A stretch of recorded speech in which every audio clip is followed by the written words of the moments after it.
Hello बच्चों, स्वागत है आपका अपने YouTube channel education hub online में।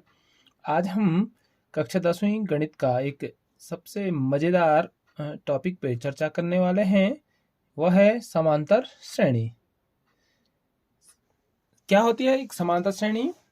उसके नाम ही से क्लियर है, समान अंतर की एक श्रेणी बनाई जाती है जिनमें ऐसे पदों को मिलाकर के एक श्रेणी बनाई जाती है जिनके मध्य अंतर समान होता है। ठीक है, एक ऐसी श्रेणी जिनके पदों के मध्य समान अंतर होता है। ठीक है, ऐसी श्रेणी जिनके प्रत्येक दो पदों के मध्य समान अंतर होता है, यह कहलाती है एक समांतर श्रेणी। ठीक है, और जो बीच में जितने का अंतर होता है वह निश्चित संख्या या यह निश्चित संख्या जितने का अंतर होता है, निश्चित संख्या क्या कहलाती है? एपी का, एपी मतलब हो गया अर्थमेटिक प्रोग्रेशन का सर्वांतर या सार्व अंतर। ठीक है, कॉमन डिफरेंस सीडी कहलाता है, सीडी कहलाता है। ठीक है, दो क्रमागत पदों के मध्य जो अंतर होता है वो कहलाता है सार्वंतर या सर्वांतर। ठीक है, और यह याद रखना कि जो सर्वांतर होता है, सर्वांतर या सार्वंतर, उसको डी से डिनोट किया जाता है। और यह क्या हो सकता है? पॉजिटिव भी हो सकता है, धनात्मक संख्या भी हो सकती है, नेगेटिव भी हो सकता है, ठीक है, ऋणात्मक भी हो सकता है और जीरो भी हो सकता है। ठीक है, शून्य भी हो सकता है। समझिए, एक ऐसी श्रेणी जिनके सभी पदों के मध्य समान अंतर होता है क्या कहलाता है? समांतर श्रेणी कहलाती है। और जो निश्चित अंतर होता है वो कहलाता है सर्वांतर। ठीक है, तो फॉर एग्जाम्पल देखो, एग्जाम्पल से आपको क्लियर हो जाएगा कि कौन कौन सी श्रेणियां समांतर हैं। जैसे सारी पूर्ण संख्याएं, पूर्ण संख्याओं से बनी श्रेणी, पूर्ण संख्याओं से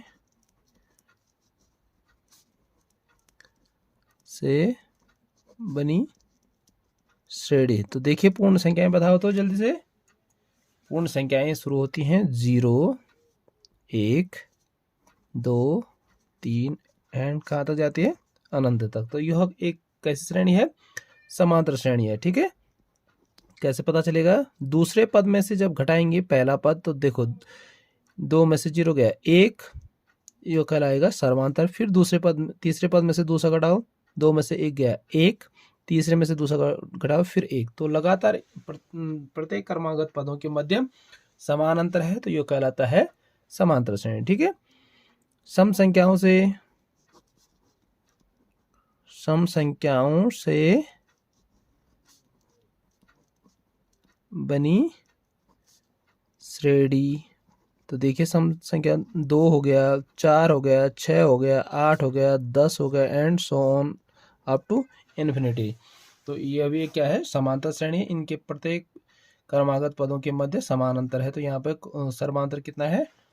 डी बराबर यहाँ पे है 2, यहाँ पर डी बराबर है 1। ठीक है बच्चों, क्लियर हो गया समांतर श्रेणी का। सम संख्या है, विषम संख्याएं हैं, विषम संख्याओं से बनी श्रेणी। ठीक है, तो ये हो गया 1, 3, 5, 7, 9 अप टू इन्फिनिटी। तो यहाँ पे डी कॉमन डिफरेंस कितना है? घटाओ तो 2, 3 में से 1 गया 2, 5 में से 3 गया 2, तो ये कॉमन डिफरेंस है 2। ठीक है, तो आप भी बना सकते हैं अपनी तरफ से समांतर श्रेणियों के एग्जाम्पल। आगे बढ़ते हैं। क्रम में हम प्रश्नावली 5.1 के प्रश्न संख्या 2 पर चलते हैं। दी हुई एपी के प्रथम 4 पद लिखिए, जबकि प्रथम पद ए और सार्वंतर डी दिया हुआ है। ठीक है, तो पहली कंडीशन में दिया है प्रथम पद को हमेशा डिनोट किया जाता है ए से, यह दे रखा है 10, और सर्वांतर डी इक्वल टू दे रखा है वो अभी है 10। तो एपी के प्रथम 4 पद ज्ञात करने हैं, तो कैसे ज्ञात करेंगे? एपी देखिए, एपी का प्रथम पद तो ए इक्वल टू 10 हो गया। एपी का हम क्या निकालेंगे अब? दूसरा पद। तो दूसरा पद कैसे निकलेगा? ध्यान से देखिए, एपी का दूसरा पद निकलता है प्रथम पद धन सार्वंतर। ठीक है, सार्वंतर को ऐड करेंगे सर्वांतर को, तो ये हो जाएगा प्रथम पद है 10 और सार्वंतर है 10, तो ये हो जाएगा दूसरा पद 20। ठीक है, इसी तरीके से आप तीसरा भी निकाल सकते हैं। एपी का तीसरा पद क्या करेंगे बताओ तो मुझे? दूसरे पद में क्या जोड़ेंगे? सार्वंतर जोड़ेंगे। तो दूसरा पद है हमारे पास 20, उसमें सार्वंतर कितना जोड़ेंगे? 10, तो ये आ जाएगा 30। ठीक है, अगला पद चौथा पद क्या हो जाएगा बच्चों? तीसरे पद में कितना जोड़ेंगे? सार्वंतर जोड़ेंगे, तो और सार्वंतर है 10, तो ये आ जाएगा 40। इसी प्रकार से कितने निकालने हमने? अगले 4 पद निकालने हैं, तो 3 तो निकल चुके हैं, और 5वां पद हो जाएगा, 5वां पद इक्वल टू चौथे पद में कितना जोड़ेंगे? सार्वंतर जोड़ेंगे। सार्वंतर है डी इक्वल टू 10, तो ये हो जाएगा 50। ठीक है, तो एपी बन जाएगी, समांतर श्रेणी बन जाएगी। पहला पद है 10, दूसरा है 20, तीसरा है 30, चौथा है 40, 5वां है 50 एंड सोन। ठीक है, अप टू जितना दे रखा होगा। ठीक है, क्लियर हो गया? Very good.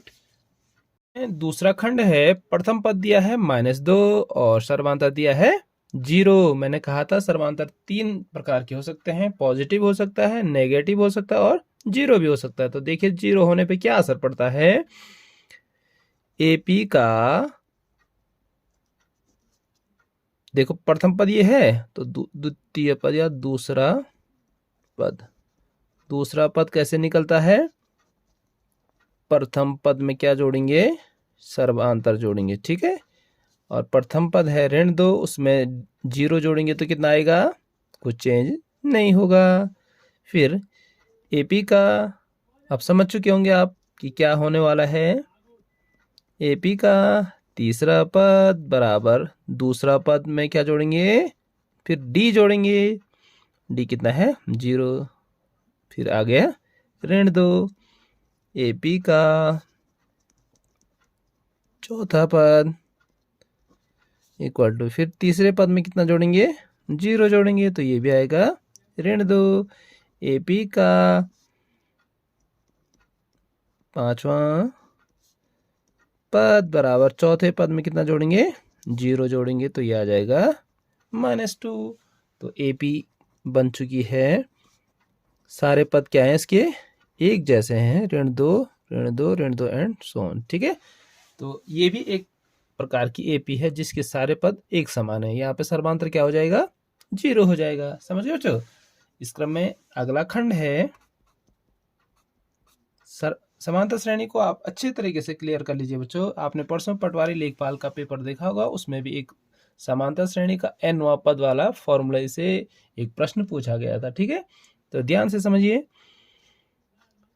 A equal to है, अगला प्रश्न है, ए इक्वल टू दे रखा है 4 और सर्वांतर है -3। आप समझ चुके होंगे, ए होता है समांतर श्रेणी का प्रथम पद और डी होता है सर्वांतर, दो पदों के मध्य अंतर। तो यहां से हम एपी का क्या निकालेंगे? पहले दूसरा पद क्या करेंगे? प्रथम पद में क्या जोड़ देंगे, सार्वंतर जोड़ देंगे। तो ये हो जाएगा 4 में जोड़िए ऋण 3, तो यहाँ पे 2 चिन्ह हो गए तो ब्रैकेट जरूर लगाना। फिर चिन्हों का गुणा है, धन और ऋण का गुणा है। यहाँ पे धन ऋण का होता है ऋण, तो 4 में से 3 गया 1। देखिए यहाँ पे नेगेटिव हो चुका है सर्वांतर, तो पद घटते जाएंगे पदों का मान। देखिए तो ये हो जाएगा AP का तीसरा पद, दूसरे पद 1 है, उसमें कितना जोड़ेंगे, सर्वांतर ऋण 3, तो ये फिर से हो जाएगा चिन्हों का गुणा, धन ऋण का ऋण। अब देखिए विपरीत चिन्ह है, घटाएंगे, जो बड़ी संख्या है उसका चिन्ह है, 3 में से 1 गया 2, और ऋण क्या है, बड़ी संख्या वाला है तो ऋण आ जाएगा। फिर AP का चौथा पद इक्वल टू ऋण 2 प्लस माइनस ऋण 3 इक्वल टू धन ऋण का ऋण, और ऋण ऋण समान चिन्ह हो गए, तो ये हो जाएगा ऋण 5। Very good. पढ़ते हैं आगे। AP का पांचवा पद इक्वल टू -5 प्लस -3। देखिए हमेशा याद रखना, 2 चिन्ह जब एक साथ होंगे तो वहां पे ब्रैकेट जरूर यूज करना, ठीक है। तो प्लस माइनस का हो जाएगा माइनस, ये माइनस माइनस जुड़ जाएंगे, समान चिन्ह जुड़ते हैं, विपरीत चिन्ह घटाए जाते हैं, ये हमेशा याद रखना। यहाँ पे विपरीत चिन्ह है, एक धन है एक ऋण है, तो घटाया जा रहा है। यहाँ पे दोनों माइनस हैं, तो हमेशा क्या होगा, जोड़े जाएंगे, क्योंकि सजातीय चिन्ह हमेशा जुड़ जाते हैं। ये हो जाएगा -8, तो AP बन जाएगी 4 1 -2 -5 -8 एंड सो ऑन। तो आप समझ चुके होंगे। इसके 2 खंड और बचे हैं, तो आप आसानी से इस प्रश्न को हल कर सकते हैं, ठीक है बच्चों। ते हैं तीसरे प्रश्न पे। प्रश्न है, निम्नलिखित में से प्रत्येक AP के लिए प्रथम पद A और सर्वांतर D ज्ञात कीजिए, ठीक है। तो 1 नंबर के लिए पूछा जाने लायक प्रश्न है परीक्षा में। तो देखिए AP दे रखी है 3 1 ऋण 1 और ऋण 3, तो आसान है, आप सीधे लिख सकते हैं AP का प्रथम पद, AP का प्रथम पद A इक्वल टू क्या हो जाएगा, जो पहले नंबर पे है भाई, ठीक है, ये आसान है, पहले नंबर पे 3 है तो प्रथम पद हो जाएगा 3। अब देखिए सर्वांतर कैसे निकालते हैं, सार्व अंतर निकालने का तरीका D इक्वल टू होता है, हमेशा याद रखना, दूसरे पद में से किसको घटाएंगे, पहला पद, दूसरा पद माइनस पहला पद, दूसरा पद है 1, माइनस करेंगे पहला पद, तो 1 में से 3 गया, अभी क्या था हमने, बिल्कुल क्या आ जाएगा आंसर, ऋण 2। ये आ गया आपका पहला खंड, ठीक है। तो अच्छे तरीके से तैयार कर लेना।